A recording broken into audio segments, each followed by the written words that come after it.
আসসালামু আলাইকুম প্রিয় ভিউয়ার্স। আশা করি সবাই ভালো আছেন। আলহামদুলিল্লাহ আমি ভালো আছি। আজ আপনাদের সামনে একটি ক্যালসিয়াম ট্যাবলেট নিয়ে হাজির হলাম। আপনারা স্ক্রিনে দেখতে পাচ্ছেন ক্যালবোরাল ডি। এই ক্যালবোরাল ডি ট্যাবলেটটি বাজারজাত করেছে স্কয়ার ফার্মাসিউটিক্যাল লিমিটেড, বাংলাদেশের সবচেয়ে স্বনামধন্য প্রতিষ্ঠান। এই ক্যালবোরাল ডি নিয়ে বিস্তারিত আলোচনা করব। এটি কেন খাবেন, খাওয়ার নিয়ম, পার্শ্ব প্রতিক্রিয়া। আমার ভিডিওটি যদি ভালো লাগে চ্যানেলটি সাবস্ক্রাইব করবেন, পাশে থাকবেন। ইনশাল্লাহ আপনারা শেষ পর্যন্ত দেখবেন, ভিডিওটি আপনাদের ভালো লাগবে। এই ক্যালবোরাল ডি ট্যাবলেটটি মূলত ক্যালসিয়াম কার্বনেট এবং ভিটামিন ডি3 এর সমন্বয়ে প্রস্তুত করা হয়েছে। অর্থাৎ ক্যালসিয়াম কার্বনেট 1250 মিলিগ্রাম এবং ভিটামিন ডি3 200 আইইউ এবং ক্যালসিয়াম 500 মিলিগ্রাম এর সমন্বয়ে এটি প্রস্তুত করা হয়েছে। এটি কোরাল সার্চ থেকে এটি ক্যালসিয়াম সংগ্রহ করা হয়েছে, যেটি মানবদেহের জন্য খুবই উপকারী এবং খুবই কার্যকরী ভূমিকা পালন করে। এই ক্যালবোরাল ডি ট্যাবলেটটি মূলত ক্যালসিয়ামের অভাবজনিত চিকিৎসায় এটি ব্যবহৃত হয়ে থাকে। অর্থাৎ যাদের শরীরে ক্যালসিয়ামের অভাবজনিত সমস্যা রয়েছে তারা এই ক্যালবোরাল ডি ট্যাবলেটটি সেবন করতে পারবেন। এবং ক্যালসিয়ামের অভাবজনিত চিকিৎসা বলতে আপনাদের জানিয়ে দেব, যাদের হাড় ভেঙে গেছে কিংবা হাড় কোথাও ফেটে গেছে, হাড় মচকে গেছে, তখন আপনারা এই ক্যালবোরাল ডি ট্যাবলেটটি সেবন করতে পারবেন।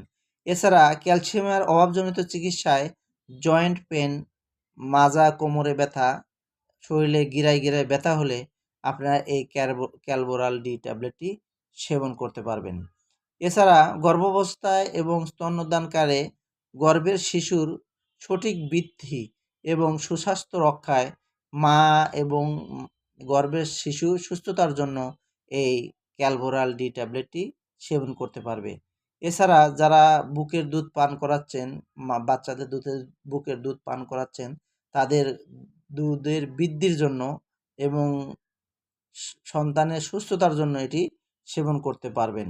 এছাড়া দাঁত এবং মাড়ির যাদের দুর্বল, ব্যথা, দাঁতে শিরশির করে, দাঁতের গোড়া লড়ে, তারা এটি সেবন করতে পারবেন। ইনশাল্লাহ দাঁত মজবুত হবে, দাঁতের সমস্যা দূর হবে। এছাড়া রিকেটস রোগে এটি কার্যকরী ভূমিকা পালন করে, রক্তের মধ্যে ক্যালসিয়ামের মাত্রা বজায় রাখে।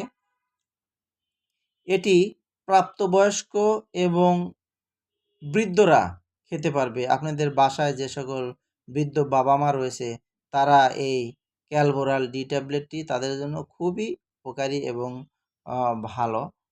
প্রাপ্তবয়স্ক খাওয়ার নিয়ম জানিয়ে দেবো। প্রাপ্তবয়স্করা 1টি থেকে 2টি ট্যাবলেট সেবন করতে পারবে, অর্থাৎ সকালে 1টি, রাতে 1টি অথবা প্রতিদিন 1টি। আর যাদের বয়স একটু বেশি তারা সকালে 1টি, রাতে 1টি ট্যাবলেট, খাবারের পরে প্রচুর পরিমাণে পানি পান করতে হবে। কেননা এই ক্যালসিয়াম ট্যাবলেটটি খাওয়া অবস্থায় প্রচুর পরিমাণে পানি পান করতে হবে। তাহলে ক্যালসিয়ামটা শরীরের সাথে মিশে যাবে, আপনাদের শরীরের সুস্থতা বজায় রাখবে। এই ক্যালবোরাল ডি ট্যাবলেটটির পার্শ্ব প্রতিক্রিয়া বলতে তেমন পার্শ্ব প্রতিক্রিয়া নেই। তারপরে অনেক সময় বমি বমি ভাব, মাথা ঘোরা, ডায়রিয়া, পাতলা পায়খানা হওয়ার মতো সমস্যা দেখা দিতে পারে। এই ক্যালবোরাল ডি ট্যাবলেটটির বাজার মূল্য প্রতিটি ট্যাবলেটের মূল্য 11 টাকা, অর্থাৎ 30টা ট্যাবলেটের মূল্য 330 টাকা। এটি স্কয়ার ফার্মাসিউটিক্যাল লিমিটেড প্রস্তুত করেছে। আপনারা নিশ্চিন্তে নির্দ্বিধায় এটি খেতে পারবেন, কেননা এটি খুব ভালো মানের, ভালো কোম্পানির একটি মেডিসিন। আপনারা যে কোনো ফার্মেসি থেকে এই ট্যাবলেটটি সংগ্রহ করতে পারবেন।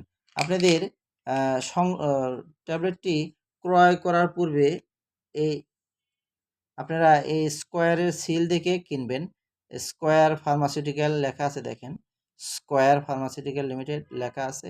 এই সিল দেখে আপনারা ক্রয় করবেন, কেননা বাজারে একই নামে বিভিন্ন ধরনের কোম্পানি বিভিন্নভাবে একই ধরনের নাম ব্যবহার করে এই বাজার ছয়লাভ করে ফেলছে। কাজেই কেনার সময় অবশ্যই আপনারা কোম্পানি স্কোয়ারের যে লোগো, এই লোগো দেখে তারপরে ওষুধ ক্রয় করবেন। আর আমার ভিডিওটি ভালো লাগলে চ্যানেলটি সাবস্ক্রাইব করবেন। তবে যে কোনো ওষুধ সেবনের পূর্বে অবশ্যই রেজিস্টার ডাক্তারের পরামর্শ অনুযায়ী সেবন করবেন। কেননা একজন রেজিস্টার ডাক্তার আপনাকে যেভাবে সাজেস্ট করবে, অন্য কোনো কেউ আপনাকে সেভাবে সাজেস্ট করতে পারবে না। কাজেই রেজিস্টার ডাক্তারের বাইরে গিয়ে আপনারা কখনোই ওষুধ সেবন করবে না। তবে আমি একজন ফার্মাসিস্ট, যদি ওষুধ সম্বন্ধে কোনো জিজ্ঞাসা থাকে, কোনো প্রশ্ন থাকে, আপনারা জানাবেন। ইনশাল্লাহ আপনাদেরকে সঠিক উত্তর দেওয়ার চেষ্টা করব। তো প্রিয় ভিউয়ার্স, আজ এ পর্যন্তই। ভালো থাকবেন, সুস্থ থাকবেন, নিয়ম অনুযায়ী সকল প্রকারের মেডিসিন সেবন এবং ব্যবহার করবেন। আজ এ পর্যন্তই। আসসালামু আলাইকুম।